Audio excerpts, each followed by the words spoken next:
मैंने 45 नंबर तक मैंने करा दिया था। ये सांची स्तूप चल रहा है, बुद्ध की कला चल रही है जिसमें मौर्य, गुप्त और सारे राजाओं के वंशज से जो मध्यकालीन भारत का इतिहास था आर्ट की फील्ड में, वो हम करा रहे हैं। और ये सारे पुराने एग्ज़ाम्स में जितने भी क्वेश्चन आ चुके हैं सारे को इसमें कंपाइल किया हुआ है, तो हम उस पर बात कर रहे थे। जो लोग कंटिन्यूअस देख रहे हों उनकी काफ़ी हेल्प हो रही है, वो लोग ने कमेंट भी कर रहे हैं। और जो लोग नए जुड़े हों सब्सक्राइब कर लीजिए, ऐसे ही डेली मेरी वीडियोस आती रहती है और काफ़ी हेल्प होती रहती है। मैं और भी एग्ज़ाम्स के लिए नेट JRF और TGT PGT सारे RPSC DSSB सारे एग्ज़ाम्स की तैयारी कराती रहती हूँ। तो अब मेरे चैनल से जुड़े रहिए, जिन्होंने सब्सक्राइब नहीं किया हो कर लें और बेल आइकन को प्रेस कर लें, जिससे कि नोटिफिकेशन आपको मिलती रहे। तो स्टार्ट करते हैं 46 नंबर का क्वेश्चन। सांची स्तूप का कौन सा अंश अलंकारिक है? तोरण द्वार, वेदिका, स्तंभों या भित्तियाँ? ये MP के PCS के एग्ज़ाम्स में आ चुका है, जो कि असिस्टेंट प्रोफेसर का था 2017 में। ठीक है, तो इसका राइट आंसर क्या हो जाएगा? सांची का जो अलंकारिक अंश था वो तोरण द्वार था। सांची स्तूप का तोरण द्वार अलंकारिक है। सभी तोरण द्वार ईस्वी पूर्व पहली शताब्दी के हैं। सबसे पहले दक्षिणी द्वार बनवाया गया था, ये प्रमुख प्रवेश द्वार है। इसके बाद क्रमशः उत्तरी, पूर्वी व पश्चिमी तोरण द्वार बने थे। इन तोरणों में चौपहल, 2 खंभे हैं और 24 फुट ऊंचे। इन पर थोड़ी सी कमानीदार ऊपर की ओर तनी हुई 3 सूचियां हैं, जिसके बीच की दूरी इनकी चौड़ाई से कुछ ही अधिक है। स्तंभों पर वर्गाकार पत्थर के टुकड़ों पर यह सूचियां रखी हुई हैं, जो दोनों तरफ से बाहर की ओर निकली हुई। सबसे ऊपर खंभे तथा सूची पर धर्मचक्र तथा त्रिरत्न थे। संपूर्ण तोरणों की ऊंचाई 34 फीट है। ठीक है, इस तरीके से आप देख सकते हैं सांची स्तूप के उत्तरी तोरण पर किस जातक का विस्तृत वर्णन किया गया है? महाकपि जातक, वेशांतर जातक, षडंत्र जातक या इनमें से कोई नहीं। ये भी उसी एग्जाम्स में आया हुआ है। तो वेशांतर जातक का तोरण में, उत्तरी तोरण में विस्तृत वर्णन किया गया है। वेशांतर जातक इसमें अंकित, सांची के तोरण पर अंकित केवल 5 जातक दृश्यों को पहचाना गया है। वे हैं छदंत, वेशांतर, साब, महाकवि तथा अलम्बुस। इनमें से वेशांतर जातक संबंधी प्रमुख घटना उत्तरी तोरण की एक बड़ेरी पर साय जातक उत्तरी तोरण के बाएं स्तंभ पर और छदंत जातक दृश्य 3 बड़ोरियों पर अंकित है। वेशांतर जातक तथा साम जातक दृश्य में इंद्र उपस्थित हैं। छदंत जातक के विभिन्न अंशों में बाईं ओर के एक कोने में षडदंतीय छदंत अपने दल के हाथियों के साथ जाता हुआ दिखाया गया है। सांची स्तूप विदिशा से 9 किलोमीटर उत्तर पश्चिम की ओर मध्य रेलवे के बिना तथा भोपाल जंक्शन के बीच मध्य प्रदेश के रायसेन जिले में स्थित है। यह अपने अप्रतिम बौद्ध स्मारकों तथा पुरातात्विक सामग्री के कारण सांची संपूर्ण विश्व में प्रसिद्ध है। सांची स्तूप की खोज किसने की थी? जर्नल टेलर ने की थी। 70 से 25 ईस्वी पूर्व में की थी। ठीक है, नेक्स्ट क्वेश्चन देखते हैं 48। इनमें से कौन पृथक वेद नहीं है? ऋग्वेद, अथर्ववेद, यजुर्वेद, सामवेद। तो आयुर्वेद यहाँ पे लिखा हुआ है। तो इनमें से कौन पृथक वेद नहीं है? तो आयुर्वेद नहीं है।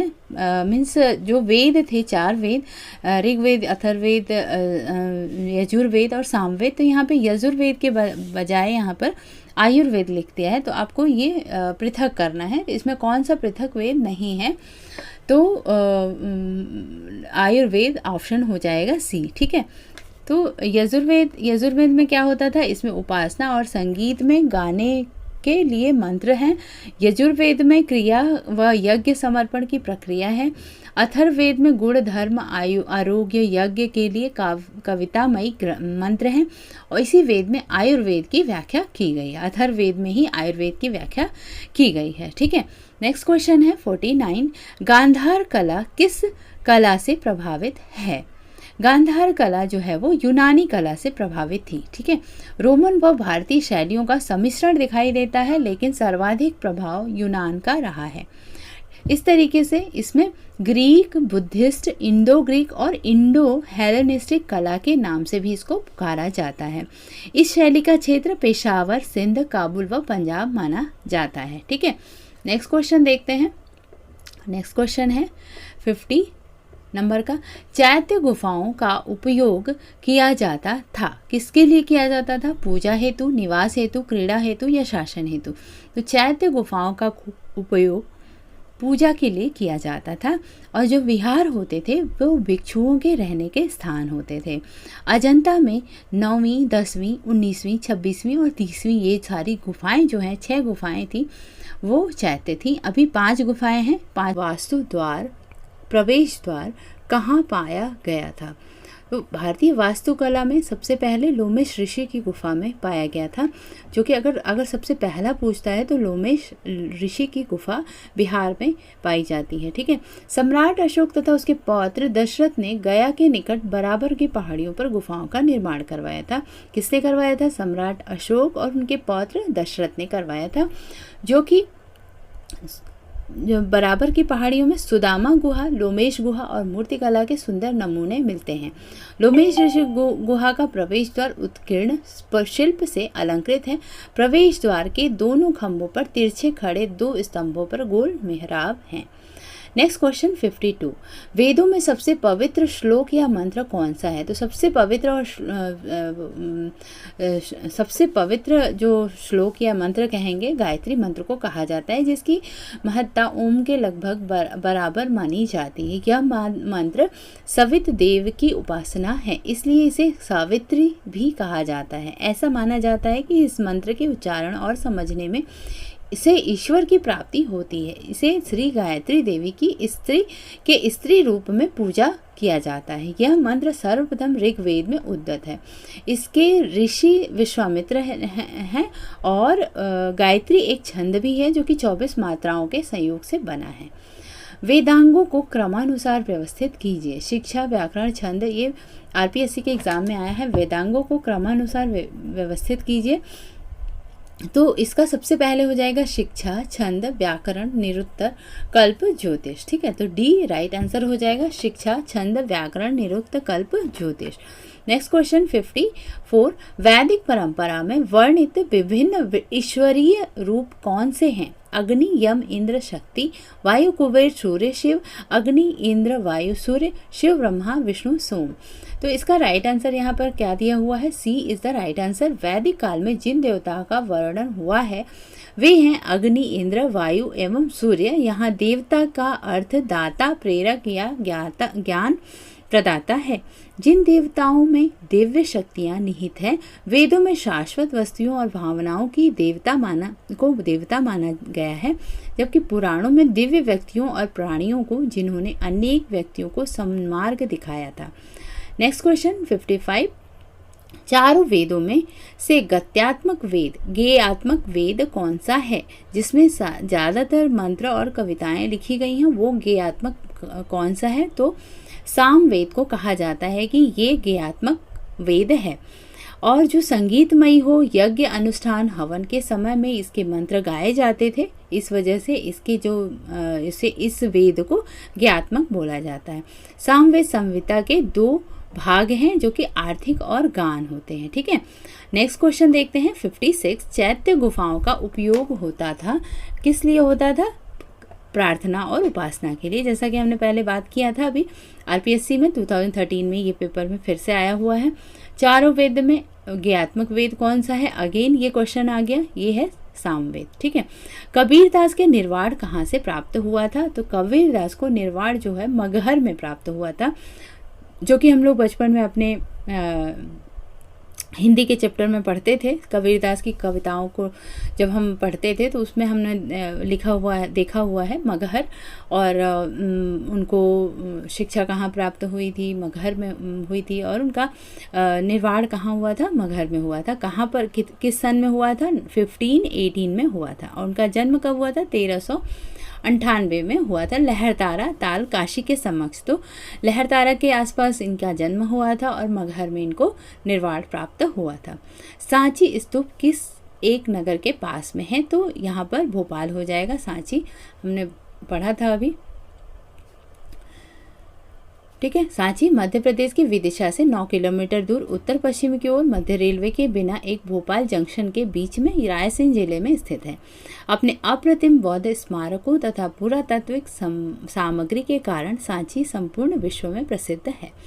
जनरल टेलर ने इसको खोजा था, ठीक है। गौतम बुद्ध ने अपना प्रथम प्रवचन कहाँ दिया था? ये दिया था सारनाथ में। बहुत ही इजी क्वेश्चन अभी तो आ रहे हैं। भगवान बुद्ध का जन्म कहाँ हुआ था? तो लुम्बिनी में हुआ था। Right answer is D, Lumbini में। 563 ईस्वी पूर्व में हुआ था और इनके पिता शुद्धोधन थे और वो माता उनकी महामाया कोलीय वंशीय थी, ठीक है। सांसारिक समस्याओं से व्यथित होकर सिद्धार्थ ने 29 वर्ष की अवस्था में गृह को त्याग दिया था और महावीर निष्क्रमण जिसको कहा जाता है वो उन्होंने गृह त्याग कर दिया था। गृह त्याग के उपरांत सर्वप्रथम वे वैशाली के नज़दीक अलार कलाम आश्रम में आए और यहाँ से उरुबेला बोध गया लिए प्रस्थान किया। यहाँ उन्हें कौंडियन आदि 5 साधक मिले। सारनाथ के कुछ 5 ब्राह्मण सन्यासी को उन्होंने प्रथम उपदेश दिया था। कुशीनगर में इन्हें महापरिनिर्वाण प्राप्त हुआ था। कब हुआ था? 483 ईस्वी में, 80 वर्ष की अवस्था में, ठीक है। विक्रम संवत कब प्रारंभ हुआ था? कब हमें ये क्वेश्चन आता है बार बार कि विक्रम संवत कब स्टार्ट हुआ था? तो 58 BC, बैक सेंचुरी जिसको हम बोलते हैं उसको हम विक्रम संवत बोलते हैं, तो वहाँ से स्टार्ट हुआ था, ठीक है। विक्रम संवत प्रारंभ हुआ था 58 BC से। महावीर के निर्वाण की तिथि 527 ईस्वी पूर्व मानी जाती है। तदनुसार विक्रम संवत के प्रारंभ की तिथि 527 से 470, 527 to 470 57 ईस्वी पूर्व निर्धारित होती है। जैन धर्म से संबंधित महत्वपूर्ण तथ्य: बंगाल के अतिरिक्त देश के अन्य भागों में आज भी विक्रम संवत का प्रयोग किया जाता है। ब्रह्मा के 4 मुख किसके प्रतीक हैं? 4 पुष्पों के या देवताओं के, 4 वेदों के या मनुष्यों के? तो ब्रह्मा के जो 4 मुख हैं वो 4 वेदों के प्रतीक हैं। सारनाथ के स्तंभ में जो सिंहों का लगा हुआ है और धर्मचक्र प्रवर्तन का प्रतीक माना जाता है, ये ब्रह्मा के 4 सिर के हिसाब से बनाया गया है, ठीक है। अब हम क्वेश्चन देखेंगे। मौर्यकालीन स्तंभ मूर्तिकला। कुषाण काल के दौरान पल्लवित पुष्पित बौद्ध स्थल हैं। कंकालीटीला, मथुरा, भरहूत, संघोल, पेशावर। तो यहाँ पर भरहूत छोड़ के शेष सारी विशेषताएं कुषाणकालीन हैं, इसलिए राइट आंसर इसका सी हो जाएगा, ACD। कंकालीटीला, मथुरा और संघोल और लास्ट में पेशावर। तो भरहूत जो है वो बौद्ध स्थल जो कुषाण काल के दौरान पल्लवित पुष्पित था वो नहीं है, उसमें ये तीनों हैं, कंकालीटीला, मथुरा, संघोल। ये यूजीसी के पेपर में इस तरीके से ही क्वेश्चन थोड़ा सा आता है, टफ टाइप के।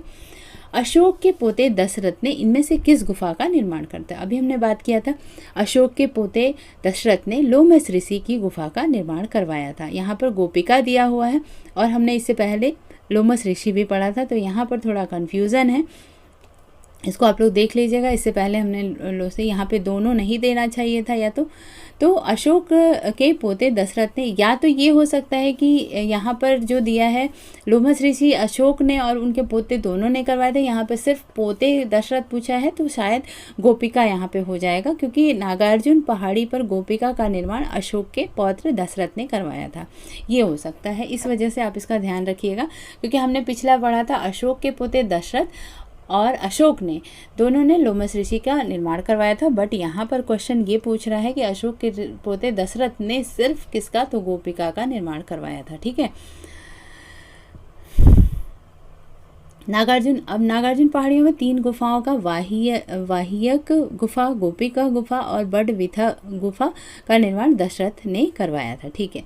सोर भंडार गुफा में प्रवेश द्वार पर मेहराब है जिसे की ओपदार पॉलिश है।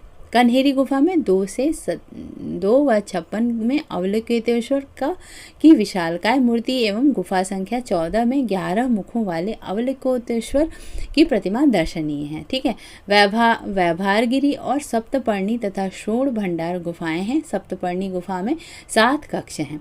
बराबर की नागार्जुनी पहाड़ी पर कितनी गुफाओं की नक्काशी हुई है? बराबर की और नागार्जुनी पहाड़ियों में कितनी गुफाएं हैं जिन पे नक्काशियाँ की गई हैं? तो यहाँ पर 5 गुफाओं का जिक्र होता है। बराबर की पहाड़ी में प्रवरगिरी और गोरथगिरी भी कहा जाता है। इन बराबर की पहाड़ियों को प्रवरगिरी और गोरथगिरी भी कहा जाता है। यहाँ कुल 4 गुफाएं प्राप्त हुई हैं। अशोक द्वारा निर्मित गुफाएं कर्ण चौपड़ा गुफा, सुदामा गुफा, विश्व झोपड़ी गुफा, लोमश ऋषि गुफा का निर्माण दशरथ ने करवाया था। नागार्जुनी पहाड़ी पर 3 गुफाएं हैं। इन गुफाओं का निर्माण अशोक के पौत्र दशरथ ने करवाया था, जिसमें वाह्यक गुफा, गोपिका गुफा, वर्णथिका गुफा, इन तीनों गुफाओं को दशरथ ने आजीवकों को दान दे दिया था।